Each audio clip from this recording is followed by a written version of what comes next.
Rolling and action. Hello everyone, আমার আজকে বিয়ে, তাই আমি খুব এক্সাইটেড। আজকে আমার একটা মর্নিং লুক। আমার সাথে রয়েছে আমার ছোট মামি। আমাকে ছোটবেলা থেকে খুব আদর করতো। আমার মনে পড়ে ছোটবেলায় আমি মানে মামির কাছে যেতাম, মা যখনই বকাঝকা করতো তখনই মামির কাছে আমি চলে যেতাম। আর মামি আমাকে একটা খাট ছিল মামির, সেই খাটের মধ্যে ময়ূর ছিল।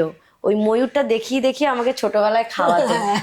হ্যাঁ, তো আমার মনে আছে ছোট মামি সেই ময়ূর দেখি দেখি তুমি আমাকে খাওয়াতে। আর কাস্টমার থেকে আসতেই চাইতে না, আর মামির কাছেই থাকবো। হ্যাঁ, মামির কাছে থাকবো আর বাড়ি যাব না।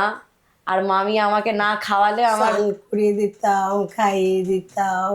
হ্যাঁ, খুব মিষ্টি মেয়ে ছিল আমাদের। আরে তুমি এত ইমোশনাল। খুব ভালো মেয়ে, সোনা মেয়ে। তারপরে মামি আমাকে খাইয়ে দিত।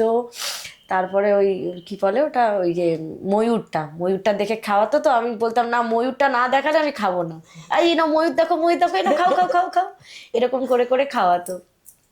তারপর আমার যখন ভাই হলো, সেই ভাই হওয়ার পর আমি ভাইকে বলতাম, ভাই ছোট্ট ছোট্ট ভাই আমার, ওকে মানে কি বলবো, আমার এত ভালো লাগতো। সবসময় আমি ওকে নিয়ে থাকতাম, আমার মা বাড়িতে গেলেই ওর সঙ্গে আমি খেলা করতাম। সে ভাই এখন আইআইটি ইঞ্জিনিয়ার, তাই তো? হ্যাঁ, তো মানে ছোটবেলাটা আমার খুবই ভালো কেটেছে মামা বাড়িতে। আর ছোট মামি আমাকে খুব আদর যত্ন করেছে।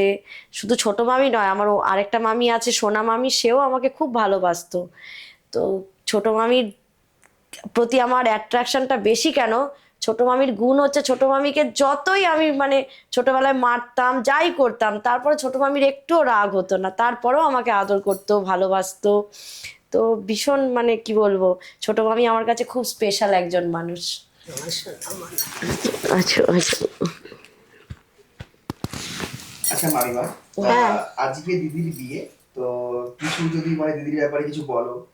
হ্যাঁ, আমাদের সোনা মেয়েটার বিয়ে হয়ে যাচ্ছে, খুব আনন্দ হচ্ছে, খারাপও লাগছে, কিন্তু বিয়ে তো হতেই হবে। খুব ভালো, ভালো থাক।